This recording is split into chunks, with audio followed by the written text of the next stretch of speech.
What I want to do today is talk a little bit about the book. I'm going to give you all just a general overview of the book and what the content of it is, and then I want to zero in on one particular case study that I think nicely captures some of the main themes of this research project. And then if anybody has any questions related to any of the other chapters that I mentioned or extensions to the book that I'm working on, I'd be happy to answer those questions as well. All right. So with that said, I'll get started here.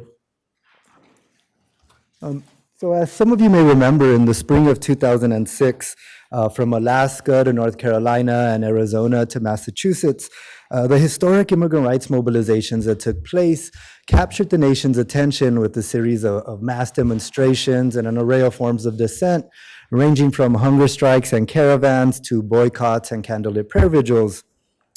Mothers and fathers, children and grandparents, both undocumented immigrants and U.S.-born citizens, took to the streets to protest the Border Protection, Anti-Terrorism, and Illegal Immigration Control Act of 2005, which is more commonly known as H.R. 4437, or simply the Sensenbrenner Bill.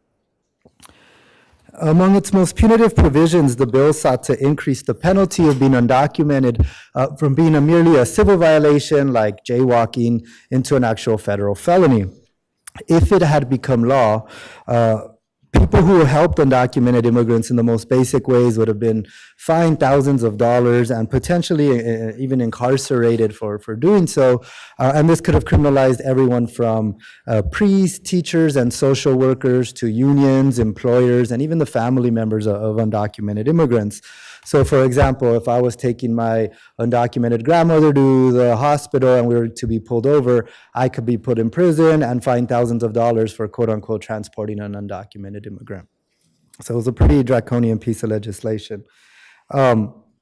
The cycle of contention culminated with two of the largest episodes of collective action in American history, when up to 5 million people in almost every state of the union participated in one of the close to 400 demonstrations and 2 national days of action that occurred across the country. It's a little blurry here, but what you see in this chart is so the protest wave lasted roughly from about February to May of 2006. And what you see here in blue are the number of individual protests that occurred, and in red is the size or how many people actually participated in those demonstrations. The 2 peaks are the April 10th National Day of Action for Immigrant Justice and the May 1st. The official name was the Great American Boycott, but it was more commonly known as the Day Without an Immigrant. To give you a sense of the geographic scope of the protest wave, you'll see here that the demonstrations didn't happen only in kind of traditional immigrant gateway cities like LA or New York or Chicago. A lot of the demonstrations happen in rural and unexpected places such as the Midwest and South as well. Now, the wave of protests was surprising, not only because the United States had not seen the likes of it since the civil rights and anti-war movements of the 1960s and 70s, but also because of exactly who it was that was demonstrating. Although protests are often considered to be a form of politics used by the most marginalized members of society, due to a supposed lack of resources and civic skills, it's actually not the poor or racial minorities, but white middle and upper class American citizens that are the most likely to take part in both electoral politics and non-electoral forms of politics, such as political activism. Yet, in the spring of 2006, it was immigrants of color, the vast majority of who were Latino, that were the ones demonstrating. And this is particularly interesting given that Latino immigrant communities are usually portrayed as being poor and under-resourced, and not surprisingly, given what we know about the relationship between socioeconomic status and political behavior, scholars had continuously found that Latinos in general, but Latino immigrants in particular, were amongst the least likely to participate in political activism. Moreover, the fact that immigrant politics scholars had found that on the rare occasions when immigrants did participate in political protests, that these events were least likely to occur in what are considered new immigrant receiving destinations, such as the U.S. South, right? And this is important to note, given that, as the map I just showed illustrated, many of these protests happen in these types of locations. Many social movement scholars were equally baffled by the marches, given that the dominant paradigms in this literature, which have traditionally relegated grievances to secondary factors, could also not completely explain this protest wave. For example, resource mobilization theorists have long argued that the presence of social movement organizations and the resources from external actors such as foundations or national organizations are vital for collective action to take place. In addition, political process theories, they agree on the importance of social movement organizations, but they add that it's the confluence of what they call an expanding political opportunity structure that's often measured by things such as which political party is in office or what current public opinion on an issue is, that this is what helps explain the emergence of social movements and major mobilizations. Well, the 2006 demonstrations seem to complicate these theories, given that that many of the demonstrations happened in unlikely places, such as the U.S. South, and places that had no real prior history of major immigrant activism and without the existence of any professional immigrant rights organizations. On top of this, the fact that the protests occurred in a seemingly constricting, if not outright closed, political opportunity structure with a very anti-immigrant Republican Party in control of every branch of the federal government at the time, and a still arguably nativist post-9/11 political context, I think further complicates social movement theory's explanations of when and how mass mobilization emerges. Thus, neither the American political behavior, social movement, or Latino and immigrant politics literatures were fully equipped to explain the historic protest wave. As a group of senior political scientists recently put it, quote, "Almost nothing we know about Latinos from the work of social scientists and humanists would have predicted these events," unquote. So given these theoretical puzzles, the three primary questions that my book aims to help at least begin to answer are first, what accounts for the sudden rise and abrupt decline of the demonstrations? Second, how can we begin to theorize explanations for the variations in levels of mobilizations, not only in different geographic locations, but also amongst different immigrant groups? And third, what, if any, impacts or effects did the protest wave contribute to? Now, I went about researching these questions through a process tracing approach of multiple case studies, utilizing over 130 in-depth interviews that I conducted between 2006 and 2009 with various racial and ethnic minority groups in the cities of Los Angeles, California, New York, Fort Myers, Florida, and Washington, D.C. Now, my case study locations were selected for theoretical reasons. Los Angeles was chosen because if immigrant mass mobilization was going to occur, according to social movement theory, it would be expected to, and in this case it actually did happen in a place like LA because of its large immigrant population, its long history of immigrant activism, and the plethora of immigrant rights groups that are there. Now, for these same reasons, New York was selected, but unlike Los Angeles and other major immigrant metropolises like Dallas or Chicago that hosted demonstrations of 300 to over 500,000 people, New York, which has the country's largest immigrant population, the most immigrant rights groups, and arguably one of, if not the longest history of immigrant activism, was only able to muster demonstrations. Its two largest demonstrations were about 30 to maybe 100,000 people. Now, to be fair to them, any social movement or political party would love to be able to mobilize 30 to 100,000 people. But again, this is relative to other major immigrant metropolises like LA, Chicago, and Dallas. According to social movement theory, New York relatively underperformed. Fort Myers was chosen because it was an unexpected location for migrant mass mobilization. Not only was the region considered a new immigrant receiving destination at the time, but it also had virtually no immigrant rights organizational infrastructure and no real established history of immigrant activism.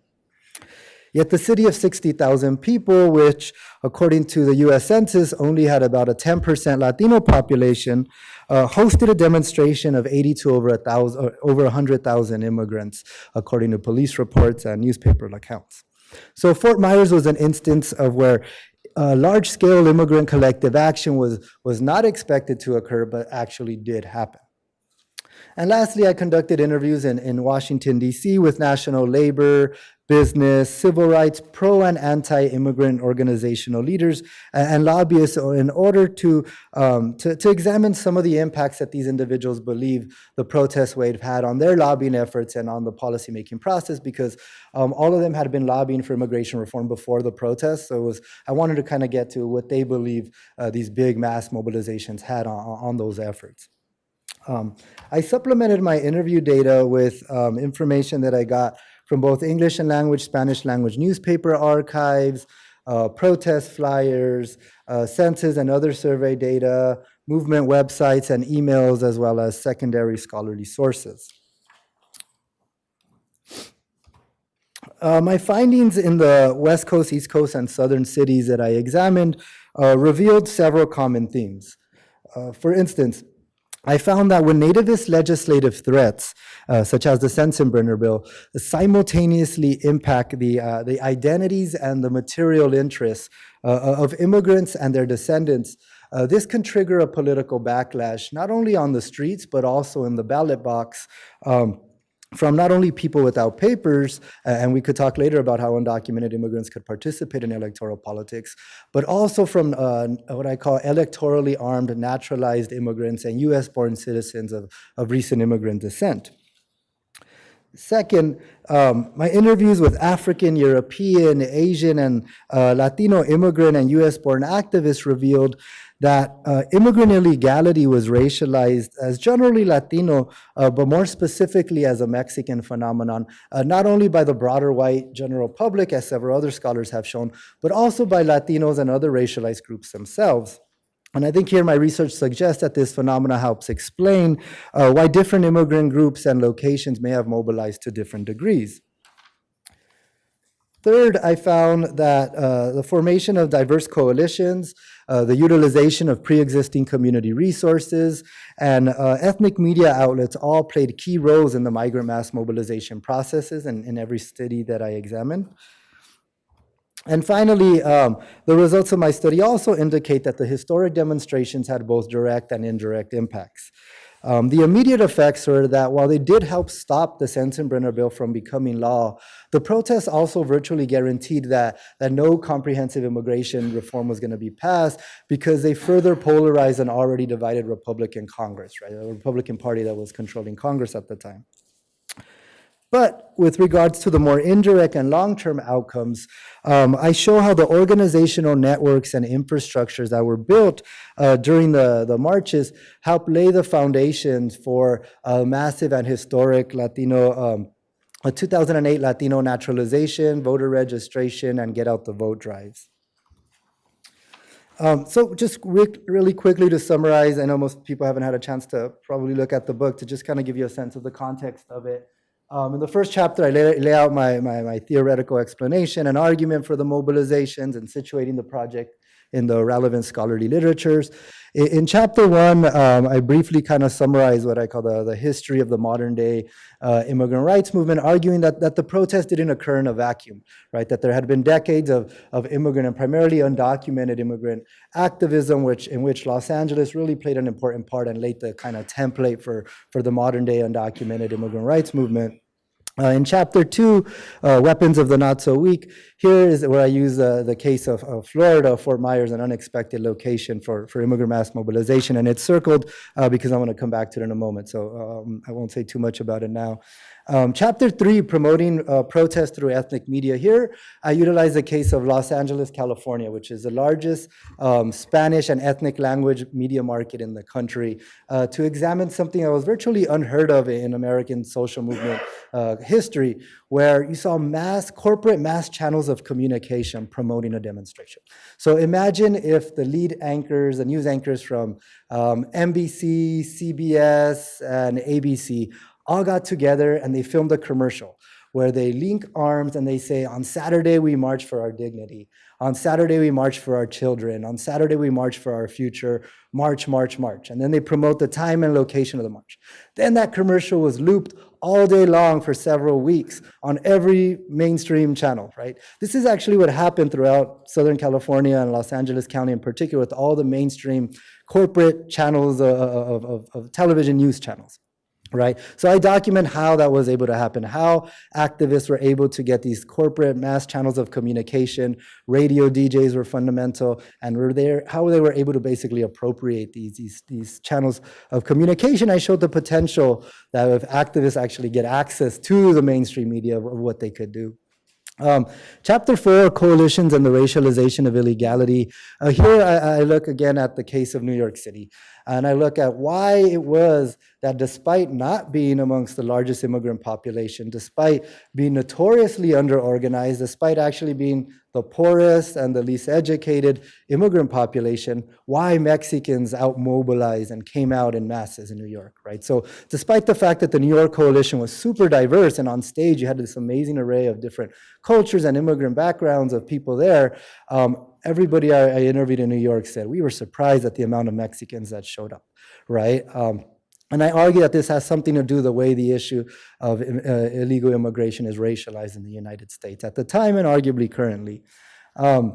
In Chapter 5, the suppression of immigrant contention, I look at how immigration enforcement measures such as raids and deportations could be understood and were used as forms of anti-movement state repression, right? So you had the Bush administration in the peak of the protest wave literally come out, and Homeland Security come out and say, these protests have showed us we have an immigration problem. We're going to ramp up like never before seen, which is exactly what they said, raids and deportations, right? As a way to scare people, right? And it worked, right? You saw a backlash within oftentimes immigrant communities where activists that I interviewed said, as soon as the raids and deportations started, when we were out there trying to mobilize people again, they're like, hey, these raids are your fault. We went out and protest and now look what's happening, right? So they created a sense of terror in immigrant communities.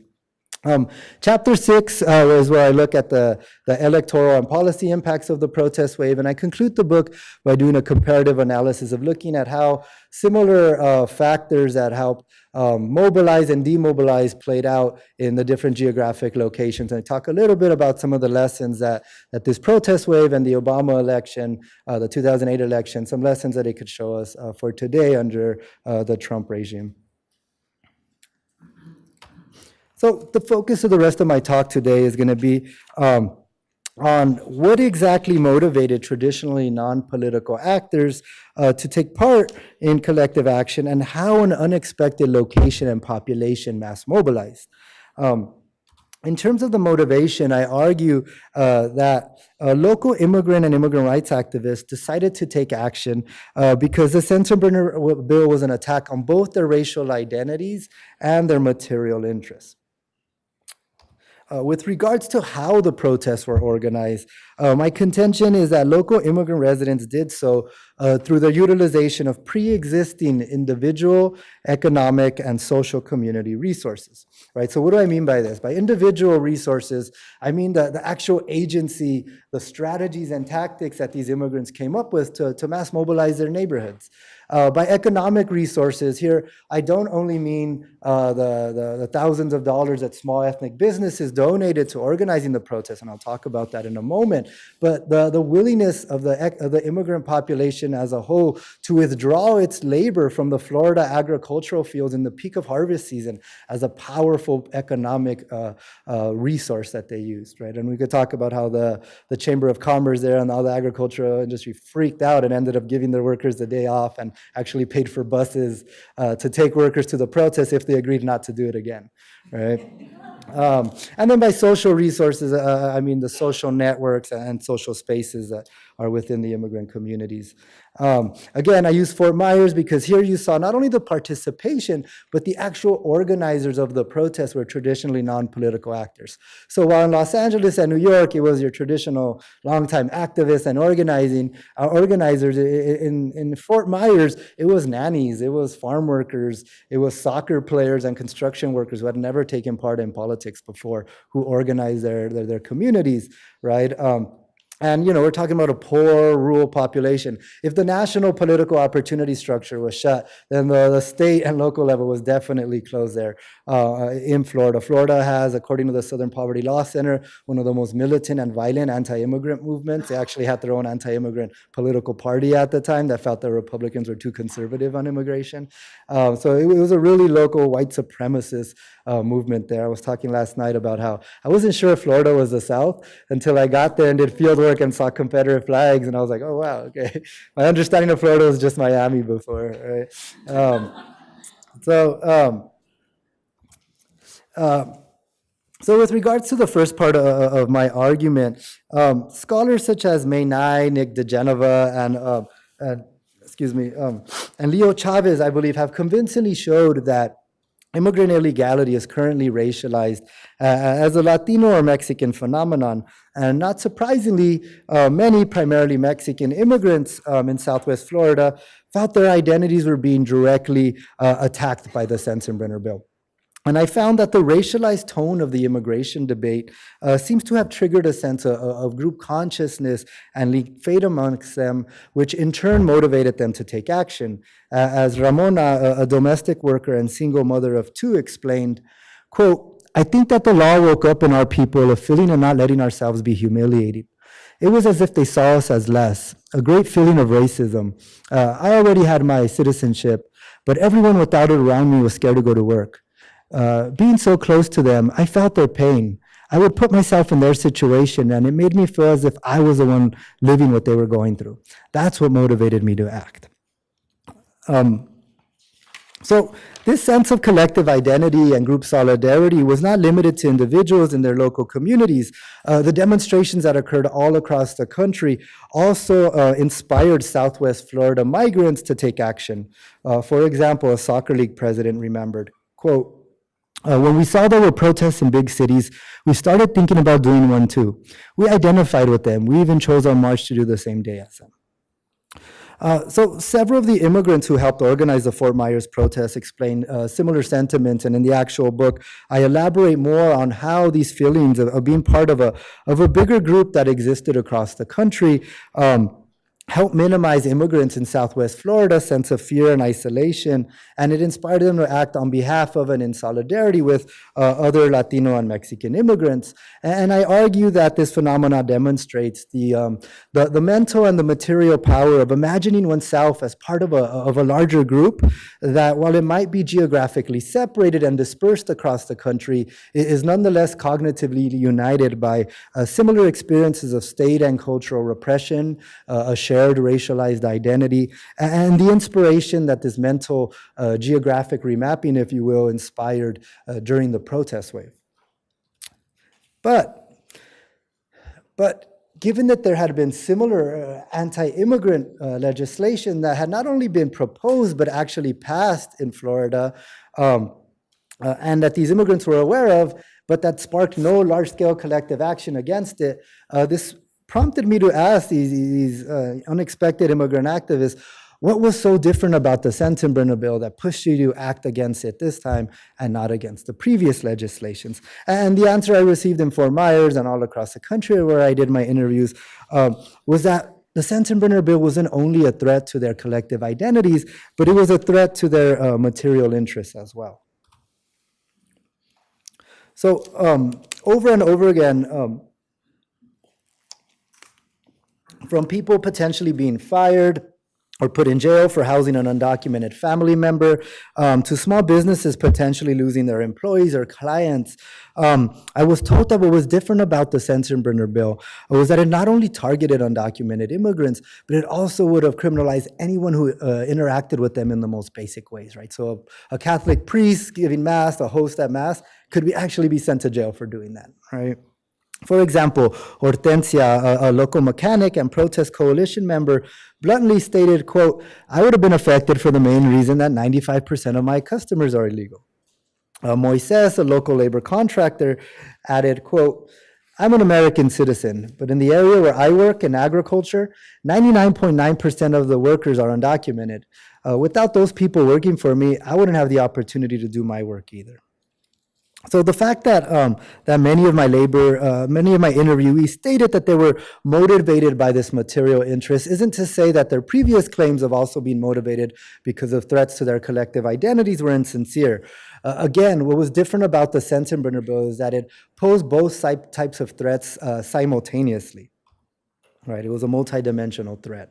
A different labor contractor, I think, really captured these dynamics best when the day before the big march, He was called in, him and other labor contractors were called into the office of the supervisors of the owner and the owner of the farm that they worked on. And they were all interrogated one by one about what they knew about this workplace strike and march that was going to happen, right? And they were going to them one by one, asking them, like, what do you know about this? You have to tell the workers not to participate, etc. And Tacho said that when they got to him, he said, I told them, you know what? Because of the people you're talking about, you eat, I eat, and all of you eat. In the 10 years that I've worked here, I've seen that this company isn't anything without the fruit of those workers' labors, undocumented labors, to which the supervisors responded, well, we don't care. We want them all here working. You have to be on the side of the company. But I, Tacho, told them, well, don't count on me. I'm going to Fort Myers. And then I walked out. All they care about was their pockets. We care about money too, but we also have to see those workers as people. Right, and I think this quote nicely illustrates the multidimensional thread of the Sensenbrenner bill and how it helped cultivate a different type of relationship between Latino labor contractors and their immigrant workers, one that seems to have activated a sense of group consciousness and linked fate amongst them that in turn motivated them to participate in political activism. So, now that I explained what I found regarding why they participated in these episodes of large-scale collective action, I want to shift my focus to exactly how exactly these immigrants coordinated and organized these major demonstrations. And again, I argue that they did so by utilizing pre-existing individual, economic, and social community resources. In terms of the first factor, studies of social movements often highlight the contextual, organizational, or social aspects of movement mobilizations. But without the personal skills and experiences of individual activists, things like rallies, coalitions, posters, movement frames, and actually the very development of social movements themselves would not be possible. Since the same is true in the case of the Fort Myers demonstration, my contention is that the individual agency of key immigrant community members should be viewed as a pre-existing resource in these communities. For example, immigrant organizers drove all across the state, sometimes literally hours away from their homes, to different towns and places where they knew other immigrants lived. And these are often isolated areas, in order to speak to crowds ranging from less than a dozen to sometimes a few hundred, in order to educate them about the negative effects of the Sensenbrenner bill and the need to come out and protest against it. Ana Maria, I think, best described these dynamics, and I think here her testimonial is worth quoting at length. She said, quote, "We started to educate people about what was going to happen to them if they didn't come out. I would just drive and stop wherever I saw Latino immigrants and with the megaphone would start saying out loud, 'Your attention, please, your attention, please.' And then I would tell them what was happening. People would come up to me and say, 'There's a lot of people where I live. Why don't you come speak there?' And I would tell them that I'd go if they got me 50 people together. And then I'd try to show them how to talk to others so that they could then go and do the same. We ended up having meetings like every weekend. We would even show up to people's workplaces and talk to them through the megaphones. We'd just show up at construction sites and start speaking to the workers. Sometimes they'd get run out of those construction sites, but often they would actually said sometimes the Latino managers at the construction sites would be like, 'Hey, you have to leave, but leave me some flyers and I'll pass them out to the workers before they leave.' So throughout Southwest Florida, different immigrant coalition members would go to various immigrant neighborhoods, churches, flea markets, grocery stores, dance clubs, agricultural fields and parks to hold these informal community meetings and to spread the word about the march. And I argue that the agency of these informal community leaders with the skills and experiences that they either migrated with or acquired while living in the United States were vital resources to the migrant mass mobilization process. Excuse me. Without these individuals putting in the hard work that they did, there's no doubt that the mobilization would not have happened. But in addition to their individual actions, another local asset that I believe was utilized for political purposes were, again, the collective economic resources already present in immigrant communities. Several studies have found that the resources that are crucial to both the initiation and the continuation of collective action are unevenly distributed within societies, and that because of this, the mobilization of poor groups is actually quite rare in advanced industrial democracies. When economically marginalized groups do participate in large-scale collective action, as mentioned earlier, some scholars have argued that external resources from external actors are key. Yet my research shows that movement resources don't only come from above, from foundations and national organizations, that oftentimes movement resources come from below, from the communities themselves. The Coalition of Immigrant Merchants, of which over 300 small ethnic businesses across the state of Florida were a part of, invested literally thousands of dollars into organizing the protests. They paid for things such as food, water, transportation, flyers, etc. Merchant Coalition members drove all across the state to get as much support and donations as they were able to get from as many Latino store owners as possible. As one of them described, quote, "We all chipped in. I spent more than $1,000 on the event, but other small store owners gave $100, $200, $150. All my friends around here gave money." Another example of how collectively these immigrant small businesses contributed to the mobilization is how they were able to pay for commercials that they ran on all the local Spanish language radio stations. One store owner recalled, "We bought ads on all the radio stations, but how do we pay for the publicity? All the local merchants in each community did. We would go and ask them for money to pay for the ads. Not all of them were able to give, but the majority of them, mostly Mexicans, supported." Thus, despite stereotypically being viewed as financially deprived, through the few examples I just mentioned and several other that I elaborate on in the book, I believe my evidence indicates that collectively immigrant communities can, and in this case did, in fact, muster sufficient economic resources needed for mass mobilization. And again, this is without the assistance of national organizations, right? Major unions and organizations like in Los Angeles and New York, where unions and big groups paid for a lot of these mobilizations. Lastly, immigrant communities also possess non-economic resources that come in the form of local social spaces. Professor James Scott notes the importance of what he calls autonomous social spaces that are created by marginalized groups for the development of political action on their own behalves. He asserts that the practices and discourses of resistance that are cultivated by the oppressed cannot exist without the tacit or acknowledged coordination and communication within the subordinate groups. But for this to occur, he argues, quote, "The subordinate group must carve out for itself social spaces that are insulated from control and surveillance from above," unquote. My research demonstrates that soccer leagues, ethnic small businesses, and workplaces can serve these purposes in immigrant communities.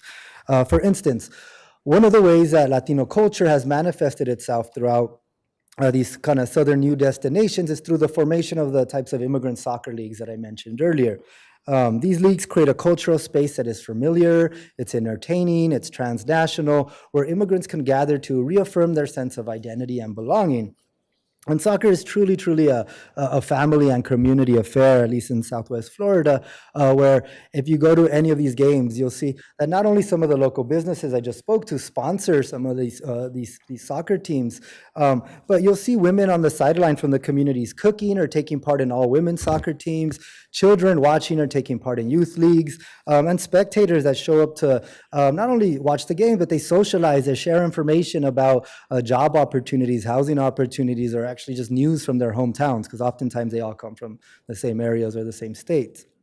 But to truly understand how central soccer leagues are, or were in Southwest Florida at the time, I think it's important to point out that during the time, at least when I was doing my field work, no real large ethnic enclaves have actually had formed there yet. Immigrants often lived long distances from each other, right? So you might have an immigrant family living in a trailer in a field, and then 5 miles down, an apartment complex with some immigrant families, and a couple miles down, a house with an immigrant family. So there was no kind of East LA, like where I'm from, that has over 100,000 Latino immigrants, right? Or a Pilsen in Chicago, or a Spanish Harlem. That didn't really exist at the time here. Oftentimes, the people I'd interviewed would say, like, is it true there's like theaters where it's only Latinos that go in Los Angeles, and neighborhoods where you can live your life only speaking Spanish? And I was like, yeah. And that was just really hard for them to understand that existed, right? So because of this, oftentimes soccer leagues were the only place besides work and church where they could actually gather to socialize and interact. So given the sport's importance to these communities, it shouldn't be surprising that star players and league presidents often gained an elevated sense of status within the social fabric of their communities. And that as a result, these individuals often felt that they had a special sense of loyalty and responsibility to their family, fellow immigrants. Again, it's worth quoting one of these league presidents at length. He said, quote, "The reason why I got involved with the march was because despite my family and me not having any problems with our citizenship, there are people here who earn their bread working very difficult jobs to make an honest living. I have lived and worked with these people for 18 years in the soccer league. I don't consider myself a community leader, but because I know these people so well, I feel obligated to them. If you ask around for the soccer guy, everyone knows who I am. That's what happened over the years because I've lived here for so long." Thus, given the central role they played in their communities, my interviews throughout Southwest Florida revealed that once all the various soccer league presidents throughout the region decided to support the march, as one of them put it, quote, "The soccer leagues became the seedbeds of the movement," unquote. Now, the number of people that were able to organize isn't that surprising once we understand how the leagues are structured. For instance, being league president put these individuals in contact with networks of soccer league team captains who are in turn in charge of their own soccer teams that are made up of individual players who are part of their own family and friends networks. The president of the over 10,000 member player, right? I'm not including family and friends, just 10,000 registered players, Southwest Florida Latin American Soccer League Coalition explained to me that after meeting with all the region's league presidents, and getting them on board, they each then went back to their respective communities and organized all the different soccer leagues, teams in their leagues. And they claim that not only did the players show up to the demonstration, but they also brought their families and friends with them as well. Hence, the fact that from Central to Southern Florida, soccer leagues were the seedbeds of the movement, I believe provides another example of how a pre-existing community resource was utilized in the process of large-scale immigrant collective action. So to conclude, what are some of the implications of my findings? Well, I think they speak to the Latino and immigrant politics literature as well as to social movement scholars. With regards to the Latino and immigrant politics research, several scholars have found that the presence of anti-immigrant legislation is correlated with increased levels of Latino and immigrant electoral participation. My research shows that looming nativist legislation can lead Latino and Latino immigrants to participate in more contentious forms of politics as well. And I think this is important to note because while several studies have shown U.S. and foreign-born Latinos to be amongst the least likely groups to participate in political activism, my research indicates that when anti-immigrant legislation presents a threat to both their collective identities and their material interests, Latinos can be motivated to take part in large-scale collective action. And this is a key contribution to the Latino politics literature in that it begins to highlight some of the key mechanisms linking established quantitative findings, such as the positive correlation between nativist policies, group consciousness, and political participation. In terms of social movement theory, as mentioned earlier, some of the classic paradigms in this literature take grievances as a given or relegate them to secondary factors. And they focus on the importance of social movement organizations and the opening of political opportunity structures as their primary explanations for movement emergence. My research suggests that even when political opportunity structures seem to be closed, mass mobilization can still emerge in response to multidimensional threats. Moreover, similar to work by scholars such as Charles Payne, Eldon Morris, and Francis Fox Piven, I believe that the case of Fort Myers illustrates that even seemingly impoverished immigrant communities that lack professional social movement organizations, that lack seasoned activists, that lack external resources from external actors, have the pre-existing assets within them that could be utilized to facilitate their own large-scale collective action. So With that said, I'll leave you with some pictures of the demonstrations, and I'll be happy to answer any comments or questions or critiques you may have.